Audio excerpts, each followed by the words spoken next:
being a psychological thriller, I'm travelling them down a number of paths that they could be some red herrings in the story, and it's up to the audience to work out what goes where. But I think they'll walk away from this film thinking, or conjecturing, or talking about the ending, and some people will have one slant on, other people say, well, look, no, that's not really what happened, and I think that's great. Marco? 31A2. Set. Action. Well, I want to go in to a tight shot. Beth is another extreme. She's the study of her psychology in this film and the depths of trauma that she goes through in it really attracted me to the challenge of playing that. The film can be interpreted in many ways, and one of them is as a series of dreams, and what is the dream and what is reality. As Beth and with the trauma that she goes through for the whole film, which obviously as an actress I've had to do for the last several weeks, I think my favourite line is probably, well, if this is a dream, then why can't I wake up?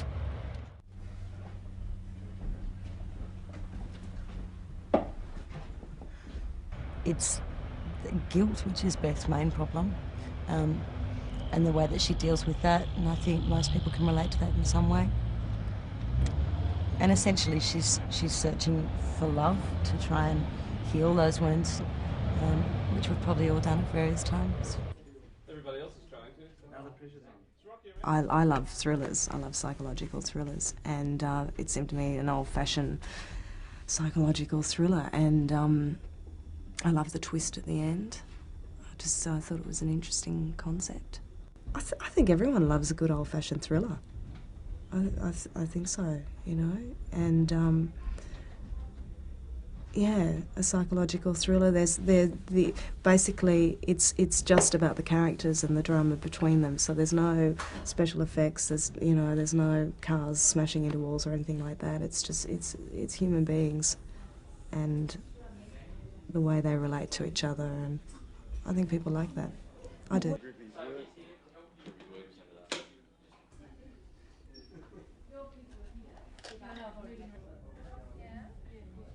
Slow it down a bit and do your line there about, if you haven't had enough, and then, rather than walking out of shot, I'd rather get you... What attracted me to the script was when I first read it, I couldn't stop reading it, and I thought, what's going to be the result at the end? You know, quite often you read a script and about 20 pages and you go, oh, okay, I know what's going to happen. And I think the surprising thing about this script is you're not sure, and you're not sure all the things that happen and the convolutions of the script, and they surprise you. So I read it straight through in one hit, and I was really surprised at the end. Oh, right, okay, when we get to the end, you get that big shock. It's a little bit like a maze, this film, and you go through the maze wondering what's around the next corner, and it is quite surprising, and I don't think anybody will be able to predict what's actually going on. So I guess it's that Hitchcock thing of, what's going to happen next, which is quite surprising and startling. Just a couple more and then we're wrapped up. Exactly. What's up? Yeah. Okay, you're right. Let's have a look through. There's not so much gun and whiz bang, boom boom, smashing. Bit of sex, but it's more implied than any of the violence is too. But it's a bit of a mental game, This was a stage play once before, and if you can work that up to a believable level, then I think there's a lot of subplots. It's getting hard to, because a lot of this is seen through the eyes of Beth, Kim's character. It's hard to tell how we know these people, because there's a bit of there's a bit of innuendo going on between my character, having more of a peer in the couple. My peer would be Helen, played by Roxanne Wilson, and there's a bit of a sexual thing going on there, and also that's half in Kim's head, her character Beth. And I'm more of a country boy at heart, and so is Mark, and it's something that draws us toward